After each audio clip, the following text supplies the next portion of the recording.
Live TV, सच सबसे आगे। नमस्कार, मैं हूं रंजीत झा और आप देख रहे हैं द लाइव टीवी। क्या अदालतों पर भी बीजेपी अपना सिक्का जमाना चाहती है, हुकूमत स्थापित करना चाहती है? तभी तो मोदी सरकार ने खुद को सबसे ऊपर समझना शुरू कर दिया है। सुप्रीम कोर्ट पर उनके कानून मंत्री किरण रिजिजू विवादित टिप्पणी कर रहे हैं, अनर्गल प्रलाप कर रहे हैं। दूसरी तरफ कॉलेजियम सिफारिश के जरिए जिन जजों की नियुक्ति हो रही है, जिनके नामों की सिफारिश की गई है, उसमें से एक नाम पर बड़ा बवाल खड़ा हो गया है। वकीलों ने विरोध जताना शुरू कर दिया है। दरअसल बीजेपी की एक नेता जो वकील भी है, विक्टोरिया गौरी, उन पर पूरा बखेरा खड़ा हुआ है कि वो बीजेपी की नेता रही हैं, नेता खुद को बताती रही हैं। ऐसे में वो विक्टोरिया गौरी कैसे मद्रास हाईकोर्ट में जज बनकर रहेंगी, इसको लेकर सवाल खड़े किए गए। और ये जो जज साहिबा अब जो बनेंगी, जो पहले वकील थी, बीजेपी की महासचिव बताई जाती हैं, इन्होंने कई बार हेट स्पीच की है, कई बार नफरत फैलाने का काम किया है। इसको लेकर वकीलों के संघ ने आपत्ति जताई है। राष्ट्रपति को भी इन लोगों ने लेटर्स लिखा है और सुप्रीम कोर्ट को भी, कि अगर ये वकील साहिबा जज के रूप में आएंगी तो यह सही नहीं होगा, उचित नहीं होगा। विक्टोरिया गौरी ने क्या कुछ किया है, क्या इनके मामले में जानकारी दी गई है, वो सब हम आपको बताने जा रहे हैं। दरअसल इनका बैकग्राउंड क्या है, सब कुछ वेबसाइटों ने रिपोर्ट के रूप में प्रकाशित करना शुरू कर दिया है। हम आपको लाइव हिंदुस्तान के जरिए उनके डिटेल्स के बारे में बता रहे हैं। अपने स्क्रीन पर जरा देखिए कि ये विक्टोरिया गौरी क्या कर चुकी हैं और बीजेपी से इनका क्या कनेक्शन है, कितना हेट स्पीच करती हैं, सब कुछ बताया गया है। लाइव हिंदुस्तान ने लिखा है कि वकील लक्ष्मण चंद्रा विक्टोरिया गौरी का विरोध इसलिए किया जा रहा है क्योंकि वह खुद को बीजेपी महिला मोर्चा का राष्ट्रीय महासचिव बता चुके हैं। 8 अक्टूबर 2010 को उन्हें केरल बीजेपी महिला मोर्चा का इंचार्ज बनाया गया था। इसके अलावा उन्होंने साल 2014 के आम चुनाव में तमिलनाडु में बीजेपी के लिए प्रचार किया था। द क्विंट की रिपोर्ट के अनुसार चूंकि सुप्रीम कोर्ट कॉलेजियम की सिफारिश को मंजूरी के लिए केंद्र सरकार के पास भेजा जाता है, इसलिए यह आरोप लगा है कि मद्रास हाईकोर्ट में उनकी नियुक्ति का राजनीतिक झुकाव हो सकता है। वहीं गौरी की अल्पसंख्यकों यानी मुसलमानों और ईसाइयों के खिलाफ उनके कथित हेट स्पीच के लिए व्यापक रूप से आलोचना की जाती है। तो हिंदुस्तान ने जो इनके बारे में जानकारी इकट्ठा की है, उसके हिसाब से तो विक्टोरिया गौरी विवादित बयानों के लिए भी जानी जाती है, बीजेपी में एक पद पर भी रह चुकी है, चुनाव प्रचार भी कर चुकी है। तो एक तरीके से वकील नहीं, एक नेता को जज के रूप में बनाया जा रहा है। तो क्या यह उचित है?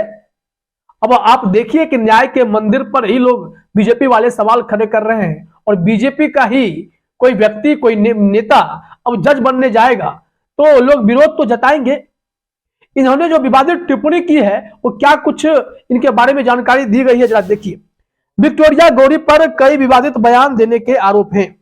आर्टिकल 14 वेबसाइट के अनुसार उन्होंने एक बार बयान दिया कि यदि इस्लामिक आतंक हरा आतंक है तो ईसाई आतंक सफेद आतंक है। इसके अलावा उन्होंने यह भी कहा था कि दोनों ईसाई समूह और इस्लामी समूह धर्मांतरण विशेष रूप से लव जिहाद के संदर्भ में भी समान रूप से खतरनाक है। उन्होंने यह भी कहा कि भरतनाट्यम को ईसाई गीतों के लिए नहीं करना चाहिए।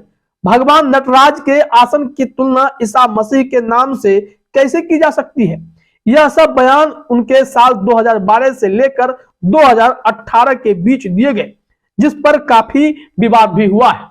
तो गौरी विक्टोरिया जी जो है, ये इस तरीके से विवादों से हमेशा घिरी रही हैं। एक तरीके से पॉलिटिशियंस की तरह ही ये हमेशा पेश आई। ये वकील हैं, कई वकील नेता बने हुए हैं, लेकिन वो वकील जज बन जाएंगे तो कितना बड़ा विवाद खड़ा हो जाएगा। इसलिए अब वकील के एसोसिएशन ने सबने विरोध जताना शुरू किया है कि आपने कॉलेजियम सिफारिश के तहत जिस विक्टोरिया गौरी की सिफारिश कर दी है जज बनाने के लिए मद्रास हाई कोर्ट में, उन पर तो पहले से इतने सारे विवाद हैं, बीजेपी से सीधा कनेक्शन है, बावजूद इसके उन्हें जज बनाया जाना कहां तक उचित है? इस मामले में क्या कहना है जो लोग विरोध कर रहे हैं, यह भी जरा अपने स्क्रीन पर आप देखिए। इसमें एडवोकेट लक्ष्मण चंद्रा विक्टोरिया गौरी को मद्रास हाईकोर्ट में जज बनाए जाने की सिफारिश पर बवाल मच गया है। हाईकोर्ट के कुछ बार वकीलों ने गौरी की सिफारिश का विरोध किया है। राष्ट्रपति द्रौपदी मुर्मू और सुप्रीम कोर्ट कॉलेजियम को संबोधित अलग अलग लेटर्स में अधिवक्ताओं के समूह ने कॉलेजियम की सिफारिश पर यह कहते हुए आपत्ति जताई कि उनकी नियुक्ति न्यायपालिका की स्वतंत्रता को कमजोर करेगी। गौरी खुद को बीजेपी महिला मोर्चा की राष्ट्रीय महासचिव बताती है। इन पत्रों पर 22 वकीलों ने हस्ताक्षर किए हैं। इनमें वरिष्ठ अधिवक्ता NGR प्रसाद, R वैगई, अन्ना मैथ्यू, D नागासैला और सुधा रामलिंगम भी शामिल हैं। इस पत्र में काफी गंभीर बातें बताई गई हैं और साथ ही साथ संवैधानिक संकट पैदा होने की स्थिति भी इन लोगों ने आशंका जाहिर की है। इस पत्र में जो जानकारी दी गई है उसके मुताबिक इन्हें मुश्किल वक्त में पूर्वाभास की भावना के साथ हम पत्र लिख रहे हैं। न्यायपालिका को कार्यपालिका की ओर से अभूतपूर्व और अनुचित आलोचना का सामना करना पड़ रहा है। हम आशंकित हैं कि इस तरह की नियुक्तियां न्यायपालिका की स्वतंत्रता को कमजोर करने का मार्ग प्रशस्त कर सकती हैं। इस समय यह महत्वपूर्ण है कि संस्थान को अपनी प्रशासनिक कार्रवाई से कमजोर होने से बचाया जाए। ये पत्र में गंभीर बातें कही गई हैं और सुप्रीम कोर्ट इस मामले में लगातार सरकार को चेतावनी दे भी रहा था। कॉलेजियम सिफारिश सिस्टम जो है इसमें दिक्कत यह हो जाती है कि जज साहब अपने पसंद का ना हो तो सरकार कुंडली मारकर बैठ जाती है और लंबे समय तक यह मामला पेंडिंग पड़ा रहा था, जिस पर सुप्रीम कोर्ट ने कड़ी फटकार केंद्र सरकार को लगाई थी और इस पर किरण रिजिजू तिलमिला उठे। इन्होंने कहा कि सुप्रीम कोर्ट हम लोगों के काम में बहुत दखलंदाजी दे रहा है। कोर्ट जहां भी गलत देखेगा वहां तो दखलंदाजी देगा ही। और कोर्ट ने तब भी कहा हम आपको कह रहे हैं कि हमें स्टैंड लेने पर मजबूर ना करें। और जैसे ही ये बातें हुई हैं 24 घंटे के भीतर कॉलेजियम की सिफारिश पर केंद्र सरकार ने सब नाम दे दी। और हुआ क्या कि इसमें से एक जो महिला वकील है जिन्हें जज बनाने की सिफारिश की गई है वो बीजेपी की पहले से नेता रही है, महासचिव के पद पर रही है, हेट स्पीच कर चुकी हैं। तो ऐसे में इनको जज बनाकर क्या मिसाल पेश करना चाहती है भारतीय जनता पार्टी? क्या अदालतों पर बीजेपी का राज हो, राजनीतिक झुकाव हो, सरकार जो चाहे अदालतें वही फैसला करे, अदालत को कंट्रोल करने की कोशिश हो रही है क्या? यह गंभीर सवाल और संवैधानिक संकट उत्पन्न होता दिखाई पड़ता है। मोदी सरकार चाहती है कि हर कुछ उनके कंट्रोल में हो, जांच एजेंसियां उनके शिकंजे में हो, कोर्ट उनके शिकंजे में हो और कोई इनके खिलाफ एक शब्द ना बोले और जैसे चाहे ये अदालतों का, जांच एजेंसियों का इस्तेमाल करें। और इसीलिए बीजेपी की महिला नेता और वकील को जज बनाने की सिफारिश में भी सरकार मिलीजुली दिखाई पड़ती है। ऐसे में लोगों ने चिंता जताई है, वकीलों ने आपत्ति जताई है। देखना यह होगा कि इस मामले में अब और क्या होता है, क्योंकि देश भर में कई जगहों से इस मामले पर आपत्ति जताई जाने लगी है।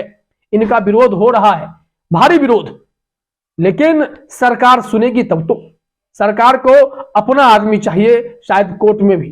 तभी तो एक बार सुप्रीम कोर्ट ने भी टिप्पणी की थी कि ये कॉलेजियम सिफारिश मामले में इतनी देरी सरकार बस इसलिए करती है कि उनके मनपसंद मनमाफिक कोई जज नहीं बन पा रहा है। अब जितनी देरी होगी दिक्कत तो उतनी होगी। लाखों करोड़ों केस हमारे देश में पेंडिंग पड़े होते हैं जिसकी सुनवाई होनी जरूरी है, लेकिन ऐसा हो नहीं पाता है क्योंकि जजों की नियुक्ति सही समय पर नहीं हो पाती है। और अब नियुक्ति हो भी रही है सिफारिश के जरिए, तो इसमें देखिए बीजेपी की महिला नेता को भी जज बनाया जा रहा। सवाल तो उठेंगे ही। फिलहाल इस वीडियो में इतना ही। आप सभी का हमसे जुड़ने के लिए बहुत बहुत धन्यवाद। द लाइव टीवी, सच सबसे आगे।